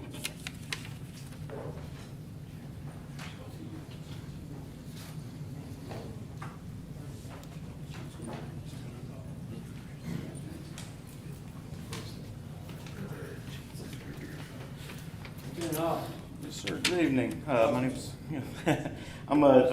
it looks like I have a lot. It's 2 pages, but it's actually big print because I can't see anything because I've been looking at so many FEMA websites and everything lately that is making me cross-eyed, so I apologize about that. But my name's Lieutenant Hall. I'm a lieutenant at B Shift on Station 1. A few roles that I play with the department include before I even got promoted to fire lieutenant, I was appointed as the infection control officer for the department. This is an OSHA required position where some of the things that I've had to do there is coordinating contracts for health services, infectious disease exposure tracking and writing, implementing the exposure control plan SOPs for the Atoka Fire Department. And in more recent years, something's been going on that's had me meeting with the town administration several times to advise what the CDC and FDA and all the other 3-letter agencies are telling us we have to do. After that, I took on the role as the EMS lieutenant. For the department, this allowed me to implement the Atoka advanced life support services that are provided. First, by securing contracted services of a new medical director, securing the funds and purchasing ALS medical equipment, and the implementation of the full-time ALS medical services by first our Station 2 and Agent 13.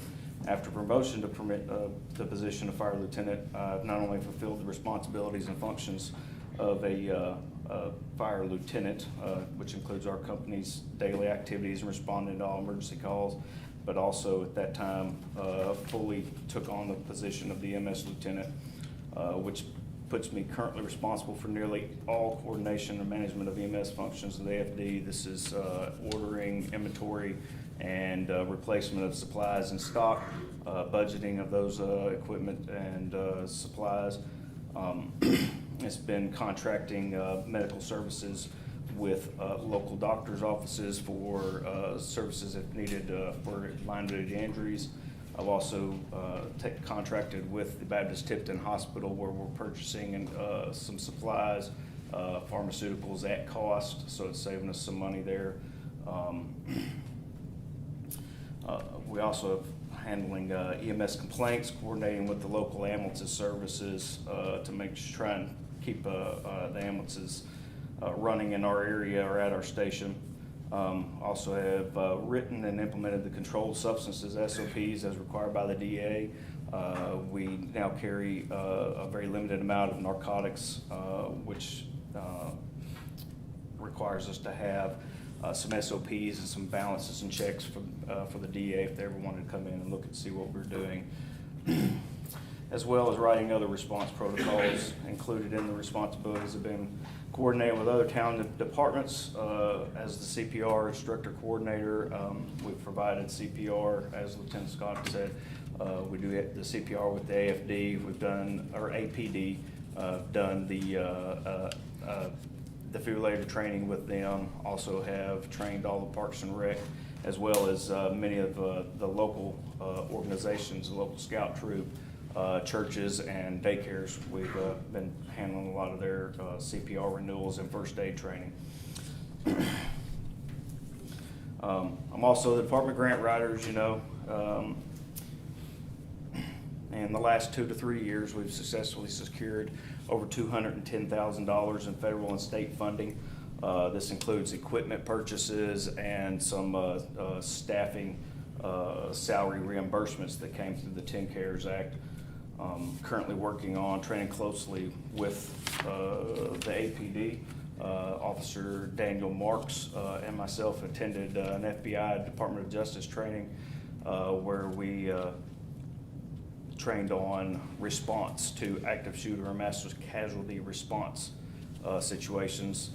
I've written the Atoka Fire Department response protocols and procedures for these events, and we're working with all the local county agencies right now to start bringing them in and get them certified in this same program, where we'll train and go to different facilities within the town and train in each one of those locations.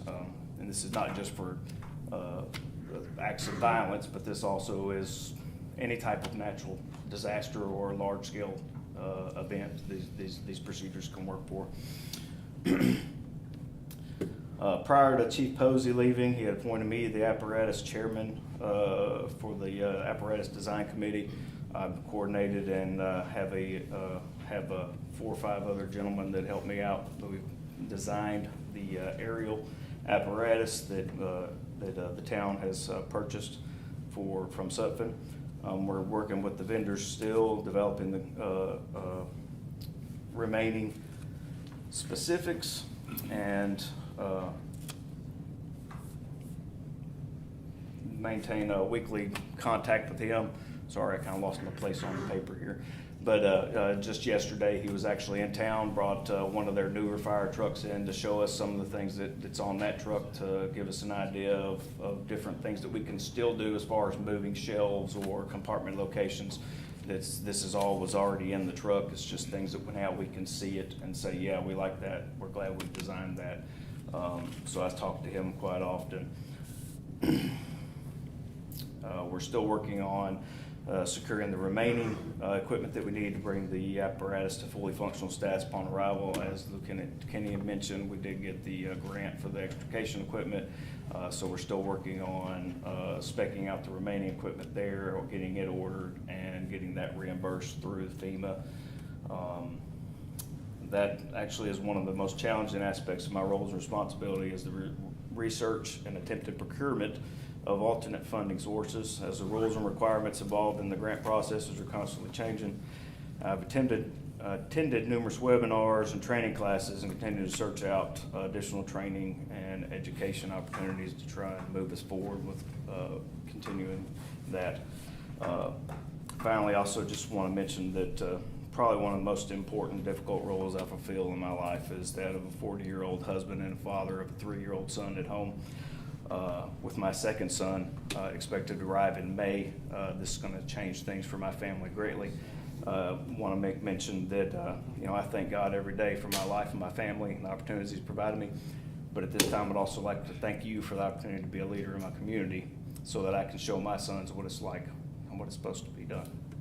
Thank you. Any questions? Sorry. Lieutenant, you said you've been in contact with Sutphen. Any update on when that truck may? June 7th is the current date on that. We did move forward in the process a little bit, and then it got bumped back, of course, because of supply chain and whatnot. You couldn't imagine the number of vendors that they use for some parts that have actually gone out of business completely. Businesses have been open 50, 100 years that they've used.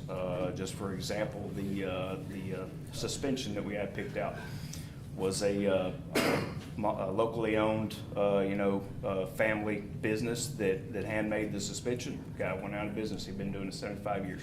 So they had to back up and punt. They had to go find a new vendor. They actually ended up having to secure 3 separate vendors to make sure that they can keep that in line. Another thing so simple as LED light chips for the lights. Because so many large corporations are making large purchases, the people that they use for their lights told them they have to order 10,000 at a time. Well, they didn't want to order 10,000 at a time, so they had to change their lights. These are all things that, weekly I'm getting calls, hey, the air horn manufacturers went out of business. We got to switch to this one. Are you okay with that? The rear end has went out of business. So now we have to find a new rear end. We have multiple vendors, but different gear ratios. So working with Devin Kinney and Andrew Stroud, we've put together, we have to kind of come up with something pretty quick so we can get it ordered and keep it moving forward. We did get some pictures. I'll start forwarding those as we get more, but a couple weeks ago, we got some pictures that they had. The cab is done. It's hand fabricated. Everything there in the factory is hand fabricated. Just a sheet of aluminum or sheet of stainless steel, and then they turn it into a fire truck. So they have the cab done. It's moving to the chassis plant. It'll be painted at that point. Once it moves from paint and chassis to the actual assembly line, then we'll start getting some regular pictures, and I'll make sure and forward those to everybody as we go along so that you can see the process of how it's done and how far down the line we're getting with this process with the Atoka or with the Sutphen. Also didn't mention that we also had spec'd out recently and contracted and purchased the new side-by-side. We also have a wildland rescue skid coming from California, home of wildfires, so we had to buy it from there.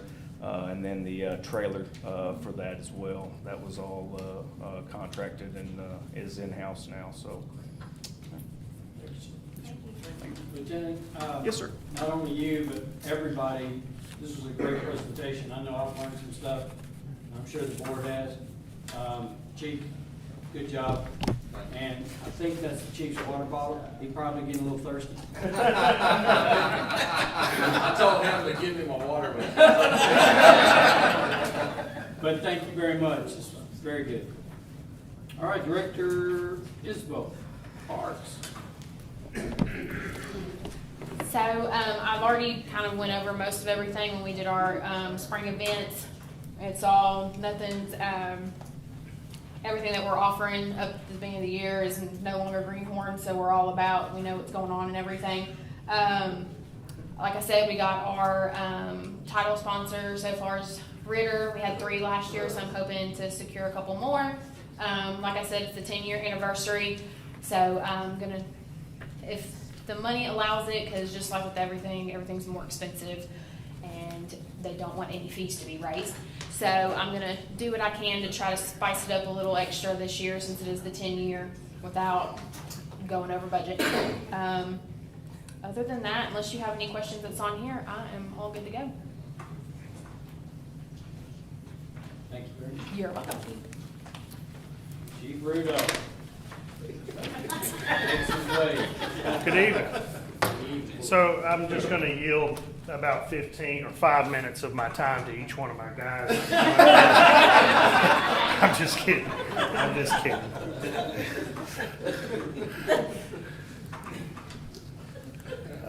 So my stats are in front of you.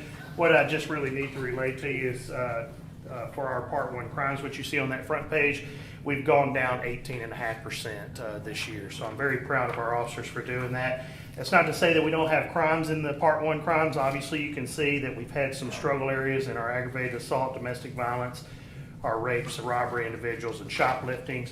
But we did see a decrease in auto thefts, burglaries, and thefts. So We're working on those areas in red to try to tackle those. Second page, our quality of life issues. You can see that we were up 10.4% on those. There's a lot of red in there. So we had an increase a lot in our counterfeit forgeries. Our crashes were up to, we had 255 crashes last year, and then our drug narcotics went up considerably as well. But we did see some decrease in fraud and weapons violations. Our enforcement was up as well. Like I've been telling you, where you see red, a lot of times there was an arrest associated with that. So our arrests were up 61.2% last year.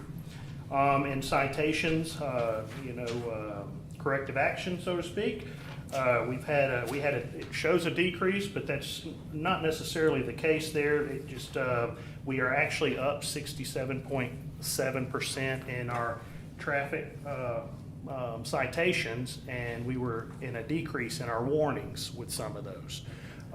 So that accounts for that. And our calls for service, we were up 13.6%, which was roughly 9,143 calls for the entire year. And that just gives you a little bit of insight to our productivity and the things that we were doing in the year 2022. Our greenhorns, we've got two actually starting into the academy this week in Memphis Academy, Ryan Flake and Jalen Edwards. So I was going to have them here tonight, but obviously they're in training, so I don't want to mess up their groove.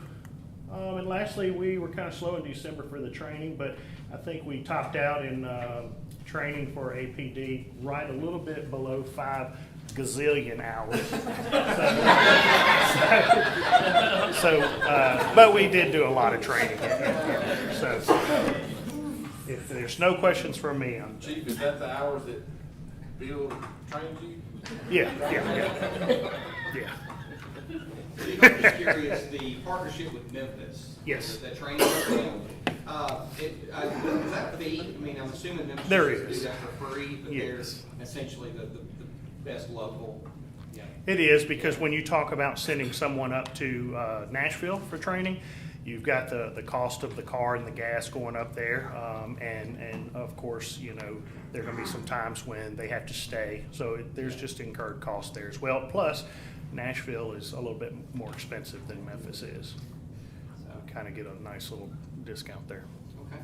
So.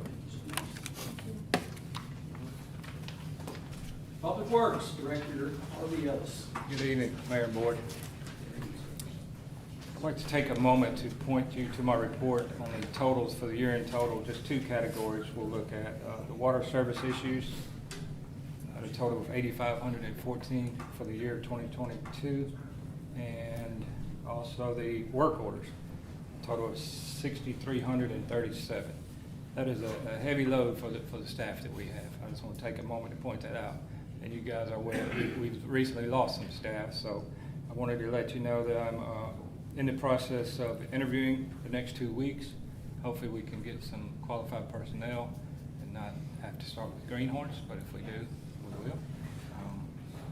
Secondly, I'd like to inform you guys that tomorrow our GIS interns will be here, and I'm excited about them being here and helping to kick that program off.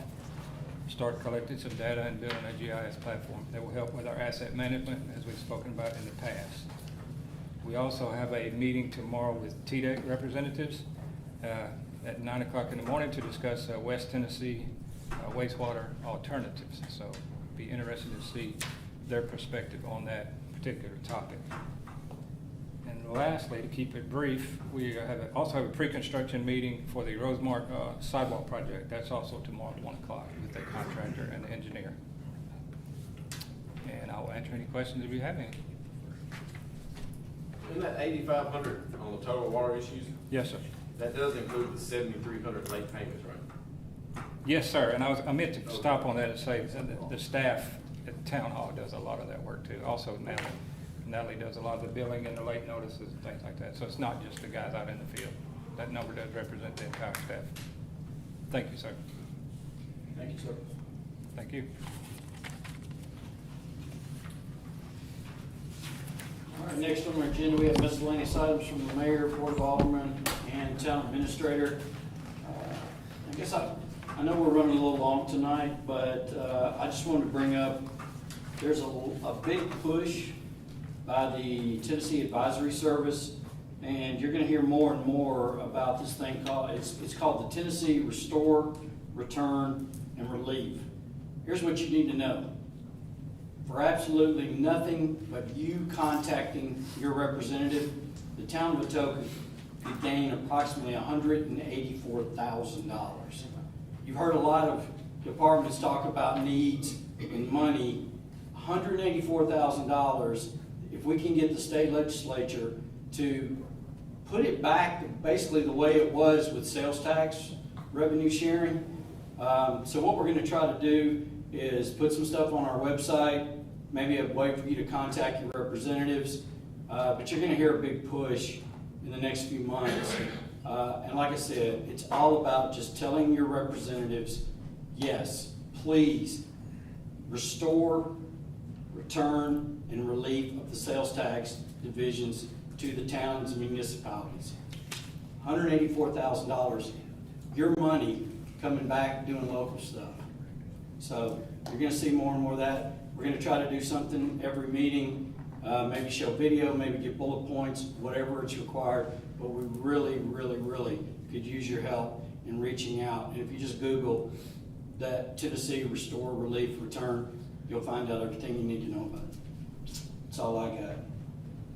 Until I think of something else. So, Board of Mayor or Board of Alderman, anything? We need to schedule the work session for the Finance administration issues? Those. Okay. Throw something out there, Chairman. This Thursday, the 19th? Does that give us time to advertise? advertise? 2 days? Typically 48 hours, but if we put it out first thing in the morning. But I consult counsel, she gives it a thumbs up, I'm satisfied with that. Thursday night? Yeah. Yeah, Thursday evening. What time? 6:30? I'm available. Okay. Sounds like Thursday at 6:30 it is. We're all making notes. And we're going to be discussing both topics, the enterprise fleet program and the employee staffing and compensation. Yes. So, I think I could probably get Miss Mary Rowe from Enterprise, maybe she can participate virtually and give the presentation to the full board. I'll check That'd be on that in the great. morning. That would be great. If nothing else, we'll meet on the employee staffing and compensation. Anything else from Board of Alderman? Just want to say thanks to Mark taking time out of his day Monday to kind of wrangle in some of the numbers for Waste Pro cans. Yeah. I think he's going to have an update for us that we are all holding our breath to hear. Folks, if y'all are frustrated, know that every one of us is probably doubly frustrated. But there'll be more about that coming. So, all right, Mr. Town Administrator. Well, why don't I talk about trash? Yes. Talk trash. So for those in attendance and that may be participating online, as you know, Waste Pro is no longer our preferred vendor. They're no longer our collector for trash for obvious reasons that we've had problems after problems after problems after problems, and there's just been excuses and excuses and excuses. And I say all that to say what I'm going to read you. You can take it for what it's worth. During the week of December 26th, that was supposed to be Waste Pro's last collection day. They were supposed to be having trash cans at the curb as usual, collecting and dumping those cans, and then having a separate crew come behind the collected cans, and then they were supposed to pick up the empty cans. You may have noticed that Republic distributed cans the week of the 26th, all 3,000 of them, and we're done by Saturday. So from Monday to Saturday, the distribution of those cans from our new vendor, Republic, took place. So that was the anticipated course of action with Waste Pro, was that they were gonna be dumping cans on December 26th, through that week, normal collection, and then proceeding to collect those cans. As some of you may remember, we had a significant record-setting cold snap, and I think that coming out of the holidays, on top of having the cold snap, it was kind of the perfect storm. I'm sure folks got distracted, equipment, houses, water lines break, et cetera, et cetera. So Waste Pro continued to collect cans and dump cans into the coming next week. Last week, they confirmed with me that last week was supposed to be the last week for collection. We have been consistently working on trying to pin them down on when collections were gonna be completed. You know, it's just been getting pushed off and pushed off and pushed off. So last week being supposed to be the last collection week, obviously there's cans that didn't get collected. And we're hearing a lot. I know that the board was hearing from residents, and we were seeing it on social media. It's not something that we haven't taken. We've done the best that we can. We're working with a third-party vendor. So hearing all this over the weekend, holiday weekend no less, I said, okay, well, I'm gonna go out Monday, take 3 hours and drive all around town and write down the street names and just count cans sitting at the curb. Well, I came up with, and I didn't hit every street, but I came up with over 700 trash cans. Still sitting at the street, not collected by Waste Pro. Some of them empty, but a lot of them full. So came in this, pressed them for, again, another update. I was supposed to have an update last Friday. That didn't occur. I sent an email Saturday and didn't get an update. So here we are today on Tuesday evening, and the interaction on emails did not start out very friendly, because I've had it up to here. You know, our operations clerks answering the calls from residents have had enough. I know you all have had enough, and our citizens have had enough. Being told that this week's gonna be the last week. So I'm just gonna read you the update that I got from Lori Joyner, who's been before this board before, and is the municipal marketing director, and going back and forth with their route supervisor and her. And so this came today at 1:56 p.m. So I've spoken with the division and Mike to get an update with you. The collection truck started on Monday's route to service any cart that is full and curbside. The removal team will be in this area tomorrow to collect the carts. If the driver completes Monday's route today, he will immediately roll into Tuesday's route. We can't predict where this driver is going to finish or how many containers he is going to service today. I've been pressing them, give me a number, how many y'all collected today, how many got dumped, how many did you pick up? Still can't get specific numbers. Pending any major truck issues, the truck will return tomorrow to service containers at the curb again. The truck will pick up where it left off to complete that route and roll into the next route. In a perfect world, the driver might complete this in 2 days, but it may take 3. All of this is, of course, pending any issues that might impact the truck servicing the area. The removal team can't pull the containers until they're empty, so they have to follow behind the containers being serviced. The initial plan was to complete this last week, but the division experienced some issues which did not allow this to happen. Apologize for the delay in getting back to you. I just found out the plan of action to pass along. So that's where we're at. I did check, was able to get a route that we pushed on social media again. You know, the allegation from the vendor that people don't know about the trash, didn't know they're supposed to help them out. I don't think that that's accurate. We pushed out numerous messages on social media. We used a one call, which we call our utility customers that have numbers on file, and it's on the website. We've used about every avenue we can, aside from knocking on folks' doors personally and saying, hey, please put your can to the curb.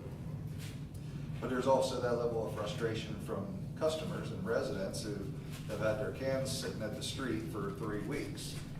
Some of them full and overflowing. So I understand that frustration, we really do. But that's where we're at as of today. The cans that were collected along the highlighted route that we posted on social media late this afternoon, I did a spot check on them. The ones that I saw have been emptied, and their collection crew, according to the email, is supposed to start collecting those empties in the areas that were dumped today. They're supposed to start collecting those empties tomorrow.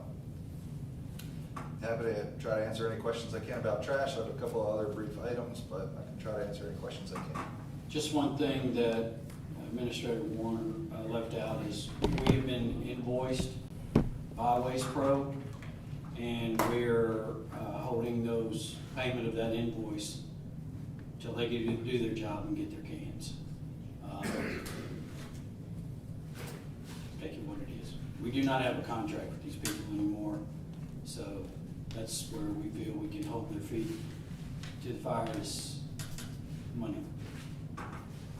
Mark, I know it's kind of a one-off or just a small glimpse. I've got the map here from what we highlighted on. There is a section of Thomas, Edith, and Duncan, and then a small section on Walker that isn't highlighted. And I can confirm the section of Thomas, there were cans out all for 3 weeks. There are still cans sitting there tonight that are full, and everything else in blades around it has been collected. Is that just an oversight on the driver at that point, or, I mean, I know it's Waste Pro being pretty consistent on missing this area quite regularly, but, I mean, it was to the point that our neighbors ended up paying for the one-time dump pass to take some of the cans, but some of the other neighbors aren't that lucky. So is there a way they can come pick those up tomorrow as well, or dump those? I can try to ask them. I was going to say, can we request that at least? Well, and that's, I had alluded to it in my commentary that the email conversation didn't start out smooth and you all were copied on that, but the excuse that folks didn't have cans at the street, that just does not hold water. When you can go down a particular street and see that almost every house has Waste Pro cans in front of it, it's clear that they have not been collected, and they're full. So it's clear that it was a complete miss on the pickup in certain areas, not all, but some. We're going to continue to press them as much as we possibly can to get this situation handled as quickly as we can. I'm not sure that really answered your question, but that's about the best answer I can give you. You're all right. We were in contact earlier too. I know. I want to update. There is that little bit there that there's still full cans, and that with everything else around that area collected, my gut feeling would be that the collection crew is going to come through and go, "Oh, that one's still full. We'll have to leave it for the truck," and then we're going to be stuck with cans. Well, when we tried to work with Waste Pro to get trackies back, which is a computer software program that when customers would call and they say, "Hey, we got our missed pickup," we would enter that into that system. It was a system that Waste Pro provided for us, and then they can address the issue with the pickup. Since the contract ended, they did not want to restore the trackies system to us because it was a cost to them, and we were trying to help them out, saying, "Hey, we'll put it in the misses." But they weren't receptive to that idea.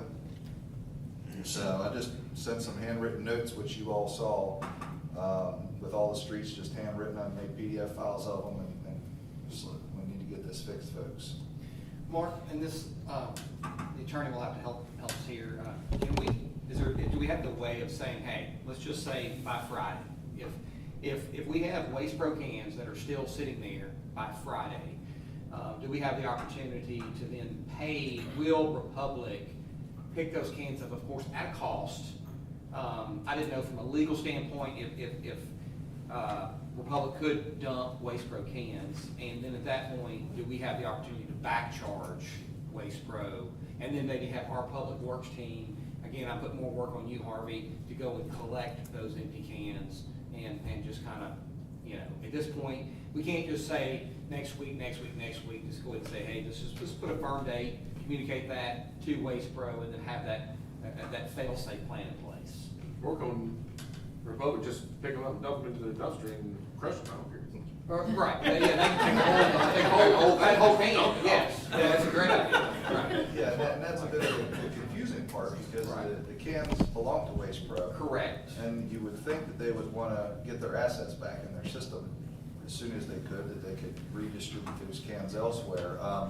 I need to work with Mr. Burke from Republic a little bit further, but we've been talking about a little bit of an option of what we may be able to do if they continue to fall down on it, but I don't wanna put that out there just yet, because nothing's been rated. So we're working on Plan B. That's what I'm, We are exploring something. Any other questions about trash, or should I move on? Move ahead. Okay. And Mayor Aiken had brought this up about restore, return, relief, this legislation that you had mentioned.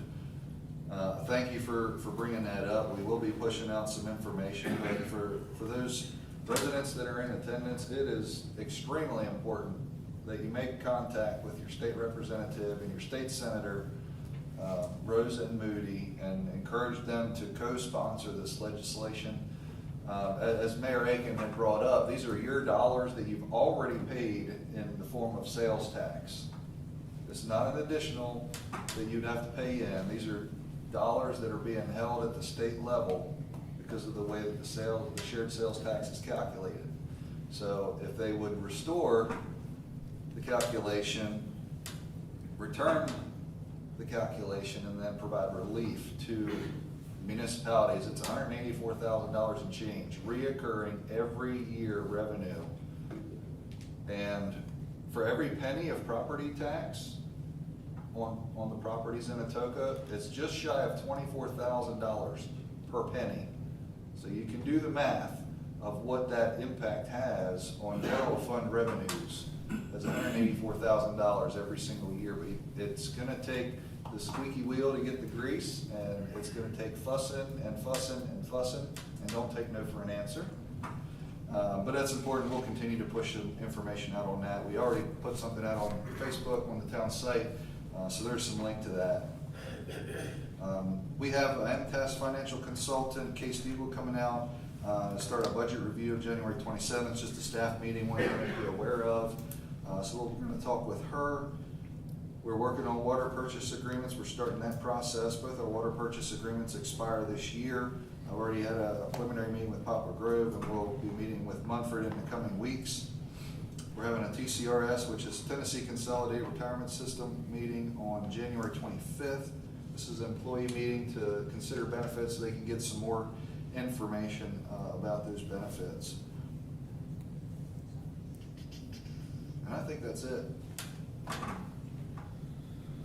All right, next on the agenda, citizens' concerns. I have Mayor's 4 citizens who've signed up to speak during this time.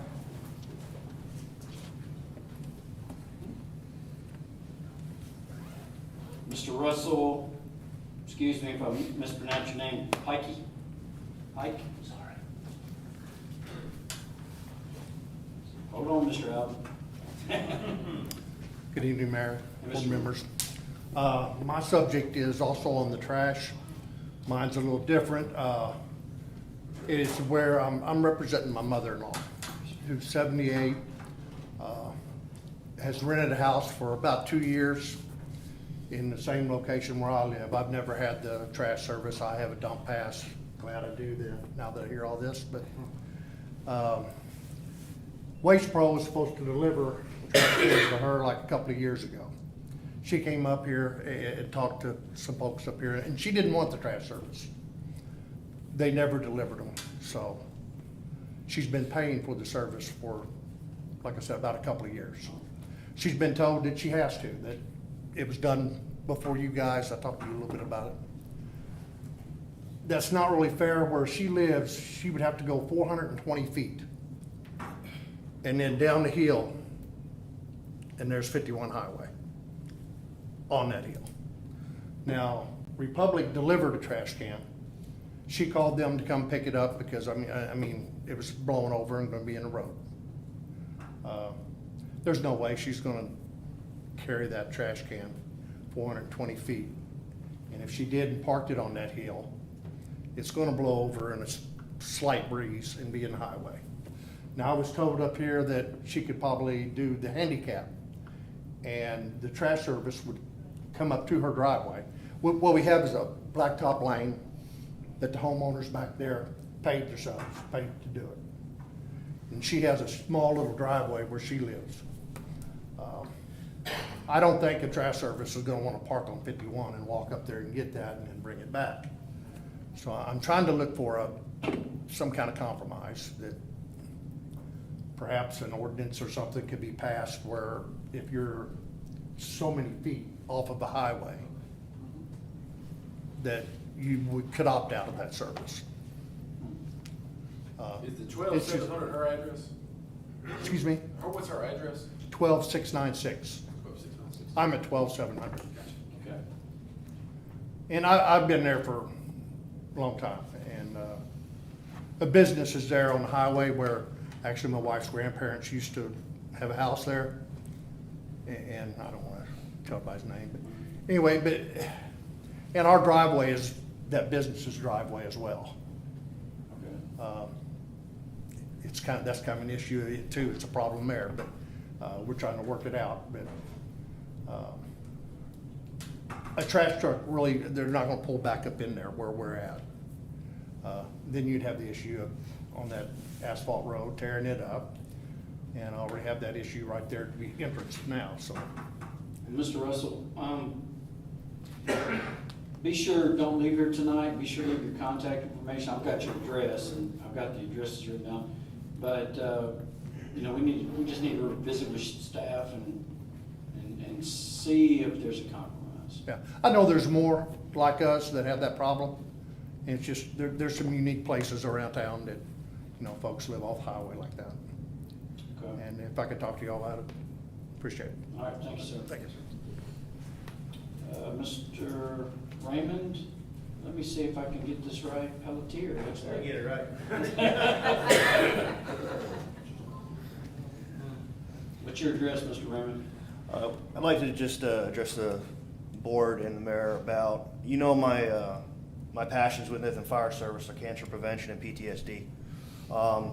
Currently, we will be having legislation of our own again this year before the House and the Senate for PTSD legislation for firefighters. Last year, we talked about the 303 project. This was the Dust and Samples Act. Captain Samples was a firefighter in Cleveland, Tennessee, who took his own life due to PTSD after he was unable to get treatment for his PTSD due to the loss. Wasn't an OJI, wasn't an on-the-job injury. He had some bad calls. So this year last year we had two gentlemen from Cleveland actually walk from Cleveland to Nashville to the steps of the Capitol to support this project. This year we're actually going to have a flag delivered to the town of Atoka in February on the 15th and 16th. And part of the project, there's 3 flags to the three great divisions of the state. The whole idea is to get people to sign these flags, to hear the story of Captain Samples, and to have the town and citizens and elected officials support the firefighters in our PTSD fight to get legislation passed that the PTSD will become an on-the-job injury. As a PTSD, somebody who's been diagnosed with and treated for it, this is paramount. We get this. It's going to save firefighters' lives just as it saves military members' lives. We see extraordinary things, and sometimes we need some help with it. And this legislation will help do it. So on the 15th through 16th in the town of Atoka, that flag will be at the fire station. We ask that everybody that can come and sign it, show your support. It'll be coming up from Germantown the morning of the 15th. We'll be taking pictures of it all around town and posting it through social media to show Atoka supports our firefighters and our PTSD. Thank you. Which station? Station 2 on Walker Parkway. I'll be actually holding the flag and taking it around those 2 days. And then we leave here and we're going to parade it up to Jackson, which will be the next local that has it on the 17th. So that's 15th, 16th February. Yes, sir. Okay. And then what will happen is on the 20th through 21st, it'll be in Nashville. and we'll have another rally on the steps of the Capitol on the 21st. Lieutenant, if you can draft us a letter as far as an official, I don't know, support. Yes, sir. I'm sure that I would sign it and we can send it to Capitol. Yes, sir. Ducky, I will. If you want Definitely. something like that. Yes, I will. Thank you. Thank you. Mr. Alvin Plexico. Welcome, Mr. Alvin. Thank you. My name is Alvin Plexico, 794 Williamsburg Drive. First of all, I want to thank the board for your leadership. I know that you're probably tired by now of hearing about trash, but I need to talk about trash for just a moment. I've watched the board over the years. We've been here for 16 years. The Navy moved us here, and we chose to make Atoka our home when I retired from the Navy in 2013.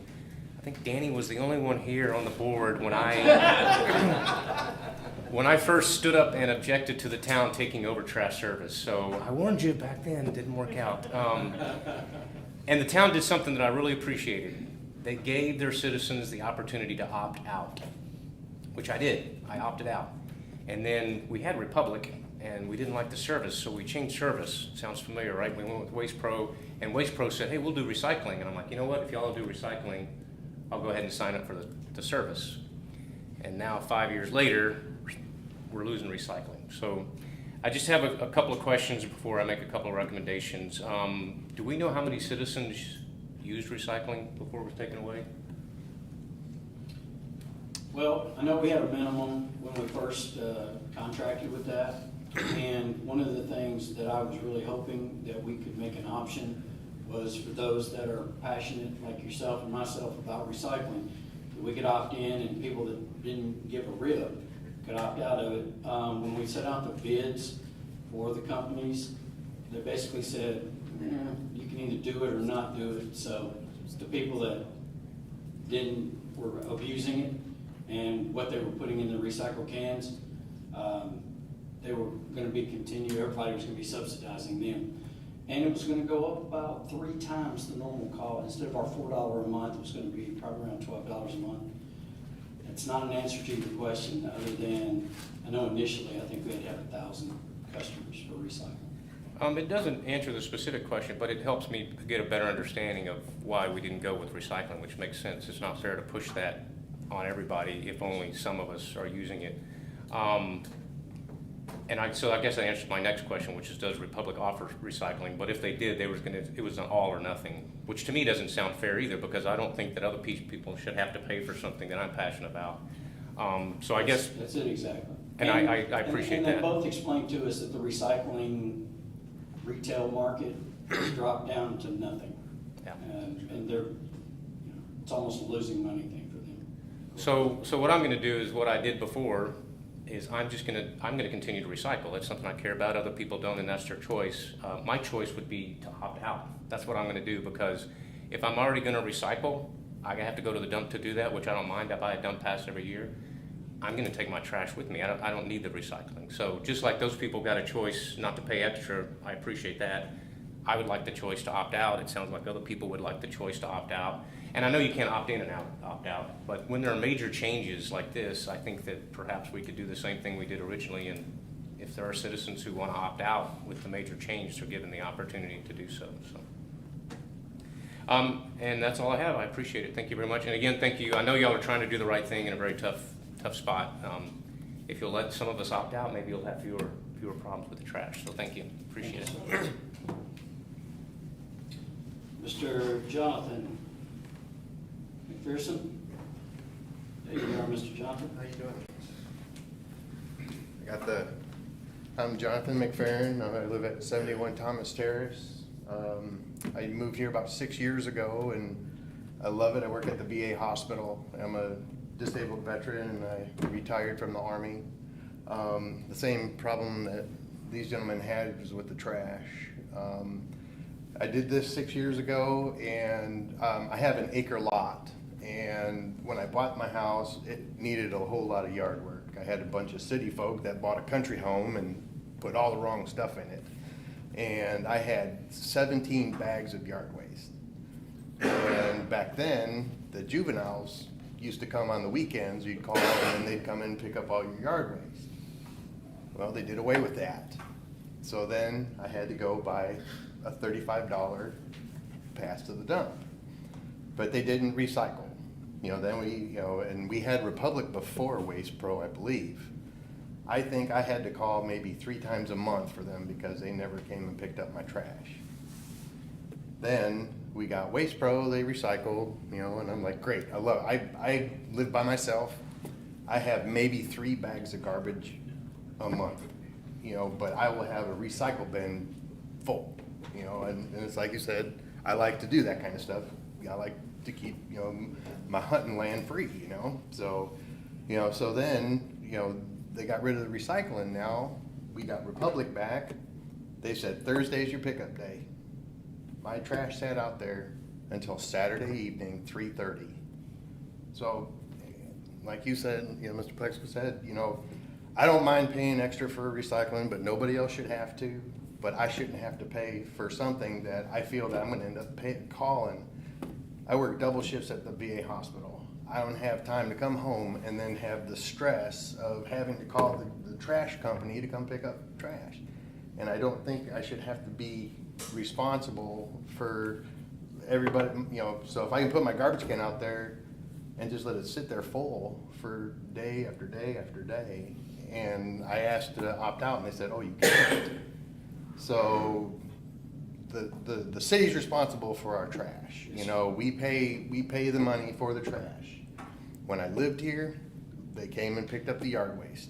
They did away with that. Then they had the recycling. Now we're doing away with that. How much is our new trash bill now? $21.25. I paid $35 for the entire year, which I have to drive to the dump anyway now. So I'm paying for 3 bags of garbage, I'm gonna pay $7 a bag. And I don't think that's fair. Legitimately, I don't think that's fair. $7 of garbage for a bag of garbage when I'm already paying I already paid the $35 to dump it at the dump when I have to drive there anyway for yard waste and now recycling. So, we need to be able to have, because I'm talking for me and other people in my neighborhood that are just kind of, they're just tired of, this is what you're gonna do and you can't do anything about it, and that's not the American way, so. Well, I can tell, and this might address Mr. Alvin's point in addition to yours, when we get these contracts with these companies, it is based on a certain number of subscribers. If that were to change, it's not going to change the contract. We've signed a contract for 3 years. So we let you opt out, somebody's got to pay the money. So Republic, I hear a lot about Republic 5 years ago. I don't know if you can compare a lot of things 5 years ago with today. Well, this was just last week. Well, we've had some holidays. The very first week, I had somebody text me, my pickup day's Thursday. Well, Monday was a holiday. So they should be picking it up on Friday. And it was Saturday. And they did. Now, I'm just saying the person that texted me. So I can tell you the staff says Republic has been very attentive to any type of complaints and missed. Are you familiar with our app? You can report a missed turn. You don't have to call anybody. It takes you about 20 seconds if you want to report a missed container. I'm just saying. I understand that, but if we were already, I was already, we had the opportunity, we had the waste, the yard waste pickup, we had the recycling, As far as I knew, Waste Pro always took yard waste away. I put yard waste in my can. Well, I got 16 bags. I got an acre lot. You can't do that. That's a different animal. That's right. You know what I mean? But they used to, the juveniles used to come on the weekends. You'd call and say, hey, I got it, and they would come and pick it up and haul it away for you. Now we don't. So there's 3 things for garbage that can be picked up, and now Republic only offers 1. So I'm having to pay 2 times and $7 for a bag of garbage. I've already paid $35 for the year, and now I'm basically paying for a year and a half every 2 months, and I got 12 months in a year. On the Waste Pro side, and my numbers may be wrong, but I wanna say she told us 9 out of every 10 trucks went to the dump. The recycle For trucks. recycling. Yeah. And that's what just. And that was another, for me, that was another. Well, that's fine, but you gotta be able to, I mean, it's just like you having, Ritter or Atheist, you're not giving anybody the option to do any, you got a monopoly on whatever we're doing with the garbage, and, And we that's. always look at bringing our containers back that, just like Mumford has. At one time we had, I'm not sure if you've seen the containers in front of the Haddads over there. You're talking about like a recycle option for you, so you don't have to go to the landfill. Yeah, that's all I don't mind paying, but if I'm gonna have to drive for 2 out of the 3 garbages, I mean, the recycle bin's right here, the garbage bin's right here. I don't have to walk but 10 feet for either one, and I have to drive there anyway. So, I mean, just, as I said, I live there by myself. I mean, it's, it's not like I generate 10 bags of garbage. I mean, it's not really a convenience to me now. It's more of just a tax, and I don't need it because I'm already paying for the service somewhere else. You know what I mean? I mean, and I understand the whole thing about, but, I didn't know anything, all I do is work, but, I didn't know anything about the new trash service until I got a thing in the mail saying, oh, your new pickup day is Thursday. And I'm like, oh, okay. And, I didn't know about it, and, I don't do the social media stuff, but then to turn around and $21 and then you're not, recycling or yard waste or anything, it's like, $35 a year or $22 a month. I mean, that's a no-brainer in my book. I mean, I don't want the service because I'm already paying it for me to do it myself. So. Mayor, it might just be a consideration worth mentioning that if y'all are going to consider an ordinance, like on the driveway issue, that someone's back far enough off it may also be a remedy or something to explore about the size of the lot. Like if he's on an acre, 5 acres, 10 acres, something like that for y'all to talk about. It's an option. That's just all I ask, because, I mean, it's a lot. I'm divorced, I pay child support, and then I'm trying to keep my house by myself, and then, I mean, every dollar's precious in these days. I mean, and you're gonna take, I've already paid $35, and then it's gonna be $40 every 2 months. I mean, that's a lot more money than I need. I don't need that service because I'm already going to the dump, so. But on that, you heard my complaints.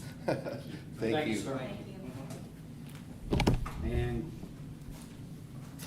Mr. Jonathan was the last citizen concerned, so I would entertain a motion to adjourn. We have a motion from Alderman Phil Mayor. Do I have a second? Second. All in favor?